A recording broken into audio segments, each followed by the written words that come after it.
Okay, in your book, we talk about aeroplanes. We talk about American Airlines Flight 11, which we're told struck the Pentagon at 9:37 a.m. United Airlines Flight 175, which we're told struck the South Tower of the World Trade Center at 9:16 a.m. American Airlines Flight 77 supposedly struck the North Tower at 8:46 a.m. and United Airlines Flight 93 crashed at Shanksville, Pennsylvania at 10:06. Now, one of the claims of your book is that that didn't happen. Yes. How do you justify that claim? Okay, you see, everybody who has a little experience in the military service or in explosive war or just in ordinary physics knows that the aluminium targets cannot penetrate steel, aluminium projectiles cannot penetrate steel targets. It's very obvious. Okay, but so how could it happen that subsonic aluminium plane could penetrate double-walled steel perimeters of the World Trade Center Twin Towers, which were as thick as the tank armor? Well, along with most of the rest of the world, on the morning of September the 11th, I saw what I thought was live coverage of a plane doing exactly that. Yes, but many people, they changed their opinion since then. There is a lot of research, even in the internet and YouTube, you can find a lot of movies shot by professionals who prove that the contemporary September 11 coverage was just a digital manipulation with the planes. It's very easy.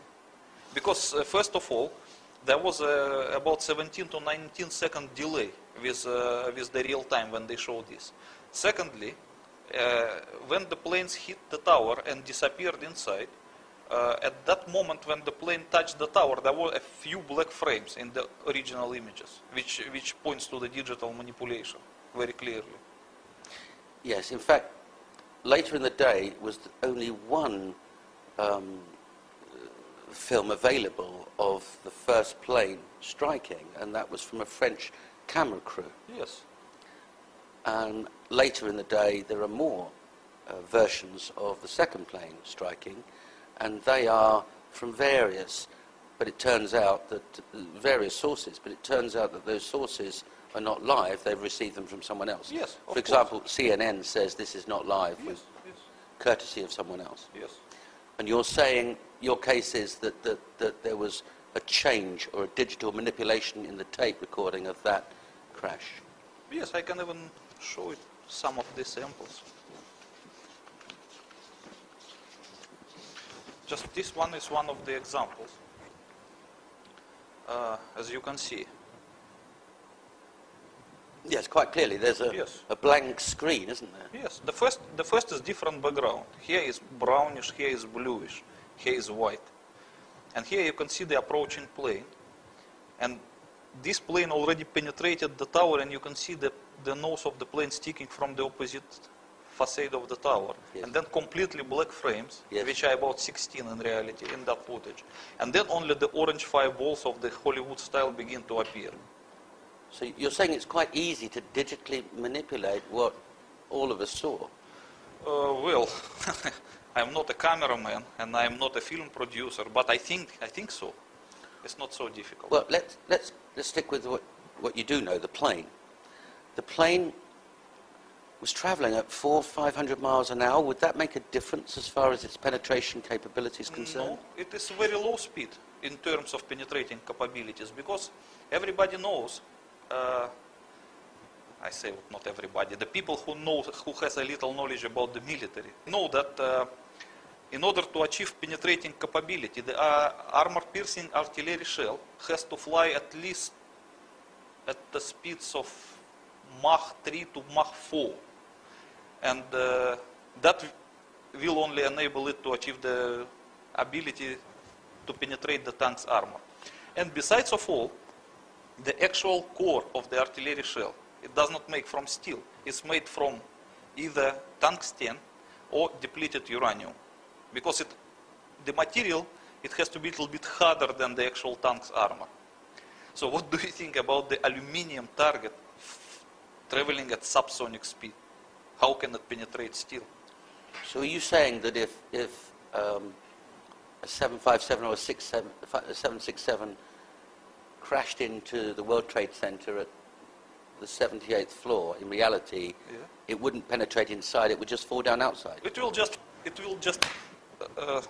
just smash itself flat and just fall away, like that. Because it's aluminium. Well, and the thickness of the, I will probably show it to you. That is how thick were the columns. 2.5 inches thick. Yeah, you know that each wall is the thicker than the front armor of the tank. So can you imagine that the plane hitting the tank, what will happen? The tower is twice as thick as the tank. And the engines? The engines are 6 tons each of steel, titanium? Yes, but they are still hollow. They cannot be compared with the armor-piercing shell. They will just still smash itself flat and fall away. It's not technically possible to penetrate steel target using a subsonic aluminium plate. Okay, and this very telling film that we've seen of the plane penetrating the tower, going through the external wall, going through the central core, and the nose appearing on the other side, outside of the tower, apparently intact. Yes. We're saying that you're saying that your position is that's impossible. Yes, it is impossible. Firstly, because as you can see, the columns, they were positioned at the perimeter and at the middle. Yes. And in order to penetrate the two facades, you have to penetrate at least 4 rows of double-walled columns. It means 8 walls. Each of them as thick as the tank armor. Besides of all, as you can see from this drawing, the second plane is supposed to penetrate tower under some angle. Yes. Over the corner. Yes. Not from one facade through the other facade. It should not even touch the core of the tower. It should go through the corner. As you can see the propagation of fireballs, yes, as from the available movie. You can see also in this movie. So it is not possible to achieve this penetrating capability as shown in this picture when the nose of the plane stuck from the opposite facade. It is not possible because it does not correspond to the actual angle of the impact. Understood.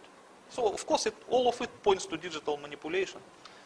Appeared to bank sharply and smash directly, perhaps purposefully, into, oh my goodness, oh God, there's another one.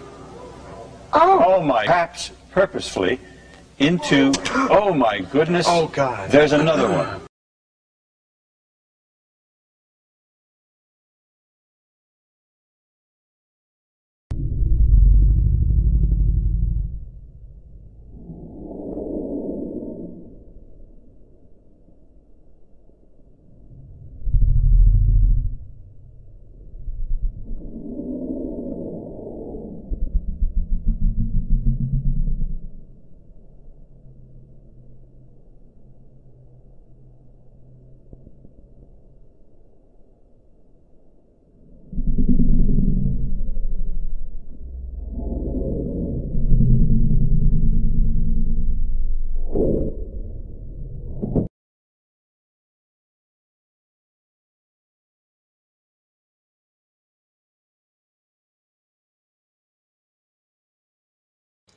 Don Daler, ABC's Don Daler, who is on the scene. Don, just give me some description again of what you can see now. What we're seeing, it appears that there is more and more fire and smoke enveloping the very top of the building. And as fire crews are descending on this area, it does not appear that there's any kind of an effort up there yet. Now remember, oh my God. Oh my God. That looks like a second plane. I did not see a plane go in. That just exploded. I did not see a plane go in. That just exploded. I did not see a plane go in. That just exploded. I did not see a plane go in. That just exploded. We just saw another plane coming in from the side. You did. That was out of yes, and that's the second explosion. You could see the plane come in just from the right-hand side of the screen.